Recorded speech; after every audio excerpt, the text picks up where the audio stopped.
Hi hello ನಮಸ್ಕಾರ ಸ್ನೇಹಿತರೆ, ಎಲ್ಲರೂ ಹೇಗಿದ್ದೀರಾ? ನಾವು ಚೆನ್ನಾಗಿದ್ದೀವಿ, ನೀವು ಕೂಡ ಚೆನ್ನಾಗಿದ್ದೀರಾ ಅಂತ ತಿಳ್ಕೊತೀನಿ. ಬನ್ನಿ ಸ್ನೇಹಿತರೆ, ಇನ್ನು ಯಾರೆಲ್ಲ ನನ್ನ ಚಾನಲ್ಗೆ ಸಬ್ಸ್ಕ್ರೈಬ್ ಆಗಿಲ್ಲ ಅಂದರೆ ಪ್ಲೀಸ್ ದಯವಿಟ್ಟು ಸಬ್ಸ್ಕ್ರೈಬ್ ಮಾಡ್ಕೊಳ್ಳಿ, ಬೆಲ್ ಐಕನ್ನ ಕ್ಲಿಕ್ ಮಾಡಿ ಸ್ನೇಹಿತರೆ.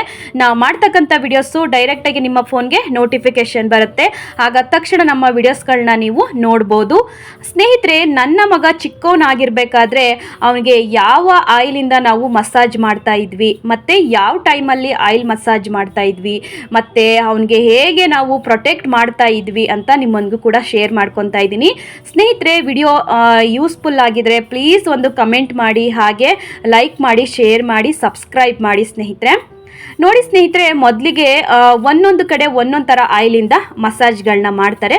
ಬಟ್ ನಮ್ಮ ಮನೆ ಪದ್ಧತಿ ಹೇಗಿದೆ, ನಮ್ಮ ಮನೆ ಸೈಡು ಹೇಗೆಲ್ಲ ನಮ್ಮನ್ನೆಲ್ಲ ಹೇಗೆ ನೋಡಿಕೊಂಡು ಹೇಗೆ ಬೆಳೆಸಿದ್ರು ಮತ್ತು ಯಾವ ಆಯಿಲ್ನ ಯೂಸ್ ಮಾಡ್ತಾಯಿದ್ರು ಅಂತ ನಾನು ನಿಮ್ಮನಿಗೂ ಕೂಡ ಹೇಳ್ತಾ ಇದ್ದೀನಿ.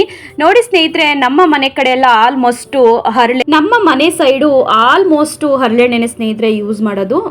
ಮಕ್ಕಳಿಗೆ ಆಯಿಲ್ ಮಸಾಜ್ ಮಾಡಲಿಕ್ಕಾಗಿರ್ಬೋದು, ಎಲ್ಲ ಯಾವುದಾದ್ರೂ ಹಬ್ಬ, ಯುಗಾದಿ ಹಬ್ಬ ಆಗಿರ್ಬೋದು, ಎಲ್ಲದಕ್ಕೂ ಕೂಡ ಅಷ್ಟೇ ಅಭ್ಯಂಜನ ಸ್ನಾನ ಅಂತ ಹೇಳ್ತಾರಲ್ವ, ಆವಾಗಲೂ ಕೂಡ ಅಷ್ಟೇ ಹರಳೆಣ್ಣೆ ಹಚ್ಚಿ ಹಬ್ಬಗಳಲ್ಲೂ ಕೂಡ ನಾವು ಸ್ನಾನಗಳನ್ನ ಮಾಡ್ತೀವಿ. ಹಾಗೆ ನಮ್ಮ ಮಗುಗೂ ಕೂಡ ಆಯಿಲ್ ಮಸಾಜ್ಗೆ ನಾವು ಹರಳೆಣ್ಣೆನೇ ಯೂಸ್ ಮಾಡಿದ್ದು. ತುಂಬ ಚೆನ್ನಾಗಿ ಬೆನಿಫಿಟ್ಸ್ ನಮಗೆ ಸಿಕ್ತು ಸ್ನೇಹಿತರೆ. ನನ್ನ ಮಗನ ಸ್ಕಿನ್ನು ಸಿಕ್ಕಾಪಟ್ಟೆ ಡ್ರೈ ಇತ್ತು ಸ್ನೇಹಿತರೆ. ನಾವು ಡಾಕ್ಟ್ರಿಗೂ ಕೂಡ ತೋರಿಸಿದ್ವಿ, ಅವ್ರು ಯಾವುದೋ ಒಂದು ಕ್ರೀಮ್ ಹೇಳಿದ್ರು, ಬಟ್ ನಮ್ಗೆ ಅದು ಅಡ್ಜಸ್ಟ್ ಆಗಿಲ್ಲ. ಹಾಗಾಗಿ ನಮ್ಮ ಮನೆಯಲ್ಲಿ ಇರೋರು ಹೇಳಿದ್ರು, ಇಲ್ಲ ಆಯಿಲ್ ಮಸಾಜ್ ಮಾಡ್ತಾ ಸರಿ ಹೋಗ್ಬಿಡುತ್ತೆ ಅಂತ ಹೇಳಿದ್ರು. ಹಾಗೆ ನಾವು ಇದ್ರ ಜೊತೆಗೆ ಸ್ವಲ್ಪ ಬಾದಾಮಿ ಆಯಿಲು ಮತ್ತು ಹರಳೆಣ್ಣೆ ಎರಡೂ ಕೂಡ ಸ್ವಲ್ಪ ಬೆಚ್ಚಗೆ ಮಾಡಿ ನೀಟಾಗೆ ನಾವು ಸಾಯಂಕಾಲ ಅವನಿಗೆ ಮಸಾಜ್ ಮಾಡ್ತಾಯಿದ್ವಿ. ಇಲ್ಲಾಂದ್ರೂ ಒಂದು 30 ಮಿನಿಟ್ಸ್ ಆದರೂ ಅವ್ರ ತಾತ ಮಸಾಜ್ ಮಾಡ್ತಾಯಿದ್ರು, ಚೆನ್ನಾಗಿ ಮಸಾಜ್ ಮಾಡ್ತಾಯಿದ್ರು. ಕಾಲು ಕೈ ಎಲ್ಲ ನೀಟಾಗೆ ಅಪ್ಲೈ ಮಾಡಿ ಚೆನ್ನಾಗಿ ಮಸಾಜ್ ಮಾಡಿಸ್ಕೊತಾ ಇದ್ದ ಅವನು ಕೂಡ ಅಷ್ಟೇ. ಹಾಗೆ ಸ್ನೇಹಿತರೆ, ನಾನು ಕೂಡ ನಿಮ್ಮೊಂದಿಗೆ ಶೇರ್ ಮಾಡ್ಕೊತಾ ಇದ್ದೀನಿ, ನಾವು ಯಾವ ಆಯಿಲ್ ಯೂಸ್ ಮಾಡ್ತಾ ಇದ್ವಿ ಅನ್ನೋದು ನಿಮಗೆ ತಿಳಿಸ್ಕೊಟ್ಟಿದ್ದೀನಿ. ನಾವು ಯೂಸ್ ಮಾಡ್ತಾ ಇದ್ದಿದ್ದು ಬಾದಾಮ್ ಆಯಿಲು ಮತ್ತು ಹರಳೆಣ್ಣೆ ಎರಡೂ ಕೂಡ ಸ್ವಲ್ಪ ಮಿಕ್ಸ್ ಮಾಡಿ ಚೆನ್ನಾಗಿ ಬೆಚ್ಚಗೆ ಮಾಡಿ ಅದನ್ನು ನಾವು ನಮ್ಮ ಮಗುಗೆ ಅಪ್ಲೈ ಮಾಡಿ ಮಸಾಜ್ ಮಾಡ್ತಾ ಇದ್ವಿ. ಮತ್ತು ಮಾರ್ನಿಂಗು ಅವನಿಗೆ ಚೆನ್ನಾಗಿ ಅಪ್ಲೈ ಮಾಡಿರ್ತೀವಲ್ವ, ಹಾಗಾಗಿ ಮಾರ್ನಿಂಗ್ ತನಕ ಹಾಗೆ ಬಿಡ್ತಾ ಇದ್ವಿ. ಬೆಳಗ್ಗೆನೆ ಅವನಿಗೆ ಬಿಸಿ ಬಿಸಿ ನೀರು, ಅವನಿಗೆ ಸ್ನಾನ ಮಾಡಿಸ್ಬೇಕಾದ್ರೆ ಫಸ್ಟು ಕಡಲೆ ಹಿಟ್ಟಲ್ಲಿ ನೀಟಾಗಿ ಎಲ್ಲ ಅಪ್ಲೈ ಮಾಡಿ ಚೆನ್ನಾಗಿ ತೊಳಿತಾ ಇದ್ವಿ. ಆಮೇಲೆ ಇನ್ನೇನಿದ್ರು ಶಾಂಪು ಸೋಪು ಏನು ಯೂಸ್ ಮಾಡ್ತಾಯಿದ್ವು ಅದನ್ನು ನೀಟಾಗಿ ಹಾಕಿ ಅವನಿಗೆ ಚೆನ್ನಾಗಿ ಸ್ನಾನ ಮಾಡಿಸ್ತಾ ಇದ್ವಿ ಸ್ನೇಹಿತರೆ. ಚೆನ್ನಾಗಿ ಸ್ನಾನ ಮಾಡಿಸ್ಬಿಟ್ಟು ಆರಾಮಾಗಿ ಅವನ್ನ ಮಲಗಿಸ್ಬಿಟ್ರೆ ಎಷ್ಟು ಚೆನ್ನಾಗಿ ಮಕ್ಕಳು ರಿಲ್ಯಾಕ್ಸಾಗಿ ನಿದ್ದೆ ಮಾಡ್ತವೆ. ಹಾಗಾಗಿ ಸ್ನೇಹಿತರೆ, ನಮ್ಮ ಮಕ್ಕಳನ್ನ ನಾವು ಈಗಿಂದ ಎಷ್ಟು ಚೆನ್ನಾಗಿ ನೋಡ್ಕೋತೀವಿ ಅನ್ನೋದು ತುಂಬಾ ಇಂಪಾರ್ಟೆಂಟ್ ಆಗುತ್ತೆ. ಹಾಗಾಗಿ ಸ್ನೇಹಿತರೆ, ಈಗಲೂ ಕೂಡ ನನ್ನ ಮಗನಿಗೆ ನಾವು ವಾರಕ್ಕೊಂದು ಸತಿ ಆದ್ರೂ ಆಯಿಲ್ ಮಸಾಜ್ ಮಾಡಿ ಸ್ನಾನ ಮಾಡಿಸೋದು. ಇನ್ನು ಸ್ನೇಹಿತರೆ, ನನ್ನ ಮಗನ್ನು ಒಕ್ಕಳು ಬಳ್ಳಿದೊಂದು ಕತೆ ಆಗಿತ್ತು. ಏನಪ್ಪ ಅಂತ ಹೇಳಿದ್ರೆ, ಅವನಿಗೆ ಒಕ್ಕಳು ಬಳ್ಳಿ ಕೈ ಆಡಿಸಿ ತುಂಬ ತುಂಟ ಅವನು. ಏನು ಅದೇ ಬೀಳಬೇಕಾಗಿತ್ತು, ಬಟ್ ಇವನು ಕಾಲು ಕೈ ಎಲ್ಲ ಆಡಿಸಿ ಬಟ್ಟೆಗೆಲ್ಲ ಸಿಕ್ಕಾಕೊಂಡು ಅದೇ ಬೀಳೋ ತನಕ ಇದ್ದಿಲ್ಲ. ಇದೇ ಬೀಳಿಸ್ಕೊಂಡು ಬಿಟ್ಟಿದ್ದ ನನ್ನ ಮಗ. ಅಲ್ಲಿ ಗಾಯ ಕೂಡ ಆಗ್ಬಿಟ್ಟಿತ್ತು ಸ್ನೇಹಿತರೆ, ಸ್ವಲ್ಪ ಕೀವು ಥರ ರಕ್ತದ ಥರ ಬರ್ತಾ ಇತ್ತು. ಏನು ಮಾಡಿದ್ರು ವಾಸಿ ಆಗ್ತಾ ಇರಲಿಲ್ಲ. ಸರಿ ಅಂತೇಳಿ ಡಾಕ್ಟ್ರ್ ಹತ್ರಕ್ಕೆ ಕರ್ಕೊಂಡು ಹೋದ್ವಿ. ಅವನಿಗೆ ಇಂಜೆಕ್ಷನ್ ಕೂಡ ಹಾಕ್ಸ್ಬೇಕಾಗಿತ್ತಲ್ವಾ, 1.5 ತಿಂಗಳದ್ದು. ಹಾಗಾಗಿ ಡಾಕ್ಟ್ರ್ ಹತ್ರ ಕರ್ಕೊಂಡು ಹೋದ್ವಿ. ಅವ್ರು ಹೇಳಿದ್ರು, ಒಂದು ಕಲ್ಲುಪ್ಪಿಡಿ ಗಾಯ ವಾಸಿ ಆಗುತ್ತೆ ಅಂತ ಹೇಳಿದ್ರು. ನಾನು ಅಂತ ಶಾಕಿಂದ ನೋಡಿದೆ. ಹೌದು, ಕಲ್ಲುಪ್ಪಿಡಿ ನೋಡಿ ನೀವೇ ರಿಸಲ್ಟ್ ನೋಡ್ತೀರಾ ಅಂತ ಹೇಳಿದ್ರು. ಸರಿ ಅಂತೇಳಿ ನಾವು ಮನೆಗೆ ಬಂದು ಕಲ್ಲುಪ್ಪನ್ನ ಅವನ ಹೊಕ್ಕಳ ಹತ್ರ ಇಡ್ತಾ ಇದ್ವಿ ಸ್ನೇಹಿತರೆ. ಒಂದು 3 ಡೇಸ್ ಇಟ್ವಿ. ತುಂಬ ಅಂದರೆ ತುಂಬ ಚೆನ್ನಾಗಿ ವಾಸಿ ಆಗೋಯ್ತು ಸ್ನೇಹಿತರೆ. ಎಷ್ಟೋ ಜನ ಮಕ್ಕಳದು ಒಕ್ಕಳುಗಳೇ ಬೇರೆ ಬೇರೆ ಥರನೇ ಆಗ್ಬಿಟ್ಟಿರ್ತವೆ, ನಾನು ನೋಡಿದ್ದೀನಿ. ಕರೆಕ್ಟಾಗಿ ಒಂದು ಸೊಲ್ಯೂಷನ್ಗಳನ್ನ ಕರೆಕ್ಟಾಗಿ ಮಾಡಬೇಕು, ಇಲ್ಲ ಅಂದರೆ ಪ್ರಾಬ್ಲಮ್ಗಳಾಗ್ತವೆ. ಹಾಗೆ ನಾವು ಕೂಡ ಅಷ್ಟೇ, ನಮಗೆ ಗೊತ್ತಿಲ್ಲದೆ ಡಾಕ್ಟ್ರ್ ಹತ್ರನೇ ಕರ್ಕೊಂಡು ಹೋದ್ವಿ. ಅವರು ಒಂದು ಒಳ್ಳೆ ಸೊಲ್ಯೂಷನ್ ಹೇಳಿದ್ರು. ಸಿಕ್ಕಾಪಟ್ಟೆ ಸಕ್ಕದಾಗಿ ವಾಸಿ ಆಗೋಯ್ತು ಸ್ನೇಹಿತರೆ ನನ್ನ ಮಗನಿಗೆ. ಅದು ಹೊಕ್ಕಳು ಅಂತಲೇ ಹೇಳ್ಬೋದು. ಇನ್ನು ಸ್ನೇಹಿತರೆ, ನಮ್ಮ ಹಳ್ಳಿ ಸೈಡು ಮಕ್ಕಳುಗಳು ಮುಂದೆ ಬೆಳವಣಿಗೆ ಆದಮೇಲೆ ಊಟ ಮಾಡಿದಾಗ ಹೊಟ್ಟೆ ದಪ್ಪ ಕಾಣಬಾರ್ದು ಅಂತ ಒಂದು ಅಜ್ಜಿದಿರು ಹೇಳ್ತಾಯಿದ್ರು, ಹಾಗೆ ಮಾಡ್ತಾಯಿದ್ರು. ಹಾಗೆ ನಮ್ಮನೇಲೂ ಕೂಡ ಫಾಲೋ ಮಾಡಿದ್ವಿ. ಒಂದು ಎಣ್ಣೆ ಮಸಾಜ್ ಎಲ್ಲ ಮಾಡಾದಮೇಲೆ ಮಗುಗೆ ಹೊಟ್ಟೆ ಮೇಲೆ ಸ್ವಲ್ಪ ಬೆಚ್ಚಗೆ ಅರಳಿ ಎಲೆ ಆಗಿರ್ಬೋದು, ಅಥವಾ ಅಳ್ಳಿ ಎಲೆ ಆಗಿರ್ಬೋದು, ಅಥವಾ ವಿಳಿಯದ ಎಲೆ ಆಗಿರ್ಬೋದು, ಇನ್ನೂ ನಾನಾ ಥರ ಎಲೆಗಳೆಲ್ಲ ಬರ್ತವೆ. ಅದನ್ನು ಕಾಯಿಸಿ ನಾವು ಹೊಟ್ಟೆ ಮೇಲೆ ಇಟ್ಟರೆ ಹೊಟ್ಟೆ ಮುಂದೆ ಮಗು ದೊಡ್ಡದಾದ್ಮೇಲೂ ಕೂಡ ಹೊಟ್ಟೆ ತುಂಬ ಮಾಡಿದಾಗ ಬುರ್ರಂತ ಹೊಟ್ಟೆ ಬರುತ್ತಲ್ವ, ಆ ರೀತಿ ಕಾಣಿಸೋದು ಕಡಿಮೆ ಆಗುತ್ತೆ ಅನ್ನೋದೊಂದು ಉದ್ದೇಶ. ಹಾಗಾಗಿ ನಮ್ಮ ಹಳ್ಳಿ ಸೈಡೆಲ್ಲ ಈ ರೀತಿ ಮಾಡ್ತಾ ಇದ್ರು. ಹಾಗೆ ನೀವು ಕೂಡ ಯಾರೆಲ್ಲ ಮಾಡಿದ್ದೀರಾ ಮಾಡ್ತಾ ಇದ್ದೀರಾ ಅಂತ ನನಗೆ ಕಮೆಂಟ್ ಬಾಕ್ಸಲ್ಲಿ ತಿಳಿಸಿ. ಬಟ್ ಇದು ಯಾರು ನಂಬ್ತಾರೋ ಬಿಡ್ತಾರೋ ಗೊತ್ತಿಲ್ಲ, ಬಟ್ ನಮ್ಮ ಹಳ್ಳಿ ಸೈಡಲ್ಲೆಲ್ಲ ಈ ರೀತಿ ಫಾಲೋ ಮಾಡ್ಕೊ ಬಂದಿದ್ದಾರೆ. ಹಾಗಾಗಿ ನಮ್ಮ ಮನೆಯಲ್ಲೂ ಹಾಗೆ ಮಾಡ್ತಾ ಇದ್ರು ಸ್ನೇಹಿತರೆ. ಇನ್ನು ತಾತ ಮೊಮ್ಮಗನ್ ನೋಡಿ ಎಷ್ಟು ಕ್ಯೂಟ್ ಆಗಿದೆ ನನ್ನ ಮಗ. ತುಂಬ ಅಂದರೆ ತುಂಬ ನೋಡ್ತಾ ಇರ್ಬೋದು ಸ್ಕಿನ್ನು ನೀವೇನೆ ಅವ್ನಿಗೆ ಎಷ್ಟು ಗ್ಲೋ ಇದೆ ಅಂತ ಹೇಳಿ.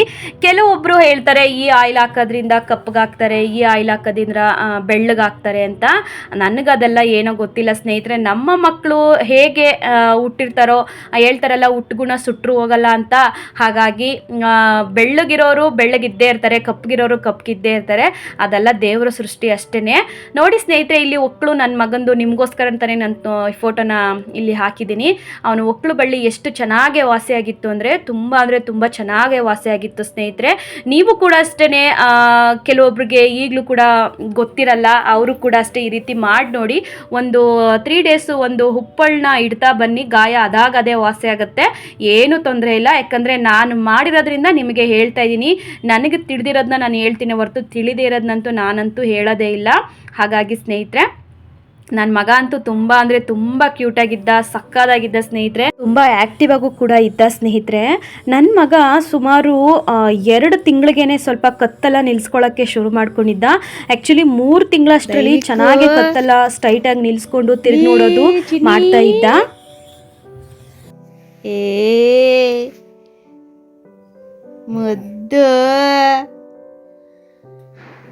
ಮುದ್ದಮ್ಮ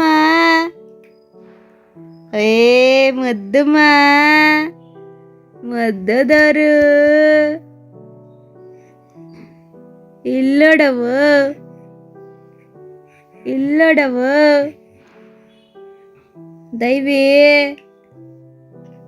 ದೈವಿಕ ಚಿನ್ನಿ ಇಡ್ಡೆ ಲಡ್ಡು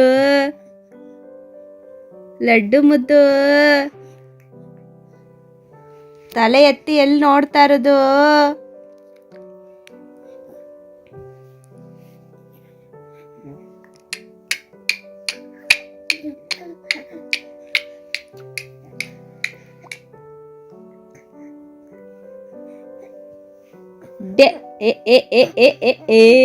ಕಳ್ಳ. ಮಕ್ಕಳುಗಳು ಆಟ ನೋಡೋದೇ ಒಂಥರ ಖುಷಿ ಕೊಡುತ್ತೆ ಸ್ನೇಹಿತರೆ. ಯಾಕಂದರೆ ನಾನು ತುಂಬ ಪ್ರೆಗ್ನೆನ್ಸಿ ಜರ್ನಿಲಾಗಿರ್ಬೋದು, ಬಾಣಂತನದಲ್ಲೂ ಕೂಡ ಅಷ್ಟೇ ನನ್ನ ಮಗನ ಆಪ್ರೇಷನ್ ಮಾಡಿಸಿದ್ದು ನನಗೆ ತುಂಬಾ ನೋವು ಕೊಟ್ಟಿದೆ. ಅವನಿಗೆ ರೀಸಸ್ಸು ಪ್ರಾಬ್ಲಮ್ ಆಗಿದ್ದರಿಂದ, ಅವನಿಗೆ ಬ್ಲ್ಯಾಡರಲ್ಲಿ ಒಂದು ದುರ್ಮಾಂಸ ಬೆಳ್ಕೊಂಡಿದ್ದರಿಂದ ಅವನಿಗೆ ಆಪ್ರೇಷನ್ ಮಾಡಿಸ್ಲೇಬೇಕಾಗಿತ್ತು. ಹಾಗಾಗಿ ತುಂಬ ಅಂದರೆ ತುಂಬ ಕಷ್ಟ, ನೋವುಗಳನ್ನ ನಾನು ನೋಡ್ಕೊತಾನೆ ಬಂದಿದ್ದೀನಿ.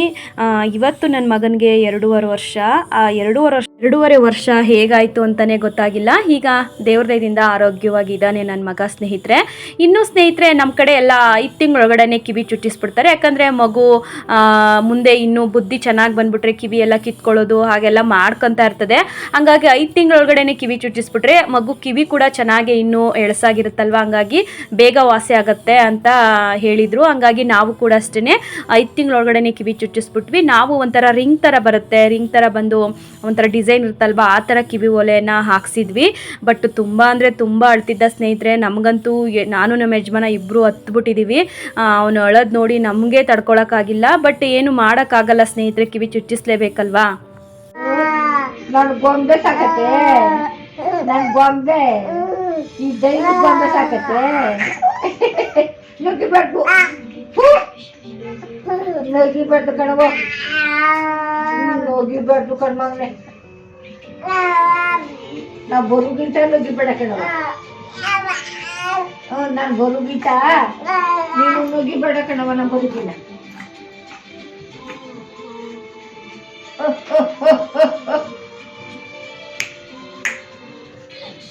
ಅಂದರೆ ತುಂಬ ಕ್ಯೂಟಾಗಿ ಕಾಣಿಸ್ತಾ ಇದ್ದ ಸ್ನೇಹಿತರೆ. ಕಿವಿ ಒಲೆ ಚುಚ್ಚಿಸಾದ್ಮೇಲೆ ಅವನು ಕೂದಲು ಮತ್ತು ಅವನ ನಗು ಎಲ್ಲ ಕೂಡ ಅಷ್ಟೇ ಒಂದು ಮೆಮೊರಿ ಅಂತಲೇ ಹೇಳ್ಬೋದು ನಮಗೆ. ಹಾಗಾಗಿ ಸ್ನೇಹಿತರೆ, ಮಕ್ಕಳುಗಳನ್ನ ನಾವು ಚಿಕ್ಕ ಚಿಕ್ಕ ವಯಸ್ಸಿಂದ ನಾವು ಎಷ್ಟು ಚೆನ್ನಾಗಿ ಸಾಕ್ತೀವಿ ಅನ್ನೋದು ತುಂಬ ಇಂಪಾರ್ಟೆಂಟ್ ಆಗುತ್ತೆ. ಯಾಕಂದರೆ ನಾವಂತೂ ತುಂಬಾ ಕಷ್ಟಪಟ್ಟಿದ್ದೀವಿ. ನಮ್ಮ ಮಗನನ್ನು ಉಳಿಸ್ಕೊಳ್ಳೋಕ್ಕಾಗಿರ್ಬೋದು, ಅವನಿಗೆ ಬಂದಿದ್ದ ಕಷ್ಟಗಳಾಗಿರ್ಬೋದು, ನಾವು ಪಟ್ಟಂಥ ಕಷ್ಟ ಅಂತೂ ಯಾರಿಗೂ ಬೇಡವೇ ಬೇಡ. ಏನೋ ಭಗವಂತ ಇವತ್ತು ಇಷ್ಟು ಮಟ್ಟಕ್ಕೆ ನಮ್ಮನ್ನು ಮಡಗಿದ್ದಾನೆ, ನನಗಷ್ಟೇ ಸಾಕು. ಏನಿಲ್ಲ ಅಂದರೂ ಮನುಷ್ಯನಿಗೆ ಆಯುಷು, ಆರೋಗ್ಯ, ನೆಮ್ಮದಿ ಮೂರಿದ್ರೆ ಸಾಕು ಸ್ನೇಹಿತರೆ. ಮಿಕ್ಕದ ಬೇಕಾದ್ರೆ ಎಲ್ಲನೂ ಕೂಡ ಸಂಪಾದನೆ ಮಾಡ್ಕೋಬೋದು. ಬಟ್ ಇವೇ ಇಲ್ಲ ಅಂತ ಹೇಳಿದ್ರೆ ತುಂಬಾ ಸ್ಟ್ರಗಲ್ ಪಡಬೇಕಾಗತ್ತೆ ಜೀವನದಲ್ಲಿ. ಹಾಗೆ ಸ್ನೇಹಿತರೆ, ನನ್ನ ಮಗನ ಒಂದೊಂದು ಪಿಕ್ಚರ್ಸ್ಗಳು ಕೂಡ ನಿಮ್ಮೊಂದಿಗೆ ಶೇರ್ ಮಾಡ್ತಾ ಇದ್ದೀನಿ. ನಾನು ಹೇಳಿರ್ತಕ್ಕಂಥ ಮಾಹಿತಿ ನಿಮಗೆ ಸ್ವಲ್ಪ ಆದರೂ ಇಷ್ಟ ಆಗಿದ್ದರೆ ಲೈಕ್ ಮಾಡಿ, ಶೇರ್ ಮಾಡಿ, ಕಮೆಂಟ್ ಮಾಡಿ. ಯಾಕೆ ಅಂದರೆ ಸ್ನೇಹಿತರೆ, ಎಷ್ಟೋ ಜನ ಆಯಿಲ್ಗಳು ಯಾವ್ಯಾವೋ ಹಾಕಿ ಮಕ್ಳುಗಳಿಗೆ ಏನೇನೋ ಒಂದೊಂದು ಪ್ರಾಬ್ಲಮ್ಗಳನ್ನ ಮಾಡ್ಕೊಬಿಟ್ಟಿರ್ತಾರೆ. ಬಟ್ ಇದು ಹಳ್ಳಿ ಸೈಡು ಯೂಸ್ ಮಾಡ್ತಾ ಇರ್ತಕ್ಕಂಥ ಆಯಿಲು. ಯಾಕಂದರೆ ಎಷ್ಟೋ ಜನ ಮಕ್ಳುಗಳಿಗೆ ಹಾಕಿದ್ದಾರೆ ಮತ್ತು ಅದ್ರ ರಿಸಲ್ಟ್ಗಳೆಲ್ಲ ಗೊತ್ತಿರುತ್ತೆ. ನಮ್ಮ ಹಳ್ಳಿ ಸೈಡಲ್ಲಿ ನಮ್ಮ ತಾತ ಅಜ್ಜಿ ಮತ್ತು ನಮಗೆ ತಿಳಿದಿರೋರು ಏನು ಹೇಳ್ತಾರೋ ಅದನ್ನು ಕೂಡ ನಾವು ಸ್ವಲ್ಪ ಕೇಳಬೇಕಾಗತ್ತೆ. ಯಾಕಂದರೆ ಅವರು ಅಷ್ಟೇ ಆರೋಗ್ಯವಾಗಿದ್ದರು. ಆಗಿನ ಕಾಲದಲ್ಲಿ ಇದ್ದಕ್ಕಂಥ ಆರೋಗ್ಯ ಈಗಿನ ಕಾಲದವ್ರಿಗೆ ಇಲ್ಲ. ಎಲ್ಲರೂ ಕೂಡ ಅಷ್ಟೇ ಅನಾರೋಗ್ಯ, ಎಲ್ಲ ಬೇರೆ ಮೆಡಿಷನ್ನು ಅದು ಇದು ಅಂತಲೇ ಬೆಳೀತಾ ಇದೆ. ನಾವು ಕೂಡ ಅಷ್ಟೇ ಅದಕ್ಕೆ ಅಡ್ಜಸ್ಟ್ ಆಗಿಬಿಟ್ಟಿದ್ದೀವಿ. ಬಟ್ ಅಲ್ಪ ಸ್ವಲ್ಪ ಆದರೂ ನಮ್ಮ ಹಿರೀಕರು ಹೇಗೆ ನಡ್ಸ್ಕೊಂಡು ಬಂದಿದ್ರು ಆ ರೀತಿ ಪದ್ಧತಿಗಳನ್ನೂ ಕೂಡ ನಾವು ಅಳವಡಿಸ್ಕೊಂಡ್ರೆ ನಾವು ಕೂಡ ಸ್ವಲ್ಪ ಆರೋಗ್ಯವಾಗಿ ಇರ್ಬೋದು.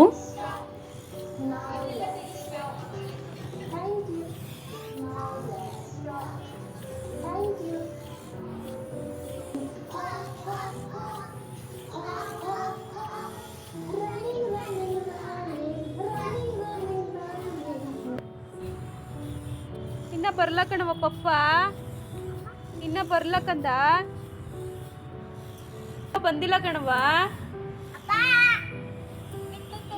ಇನ್ನೂ ಬಂದಿಲ್ಲ ಕಣವ, ಕರಿ.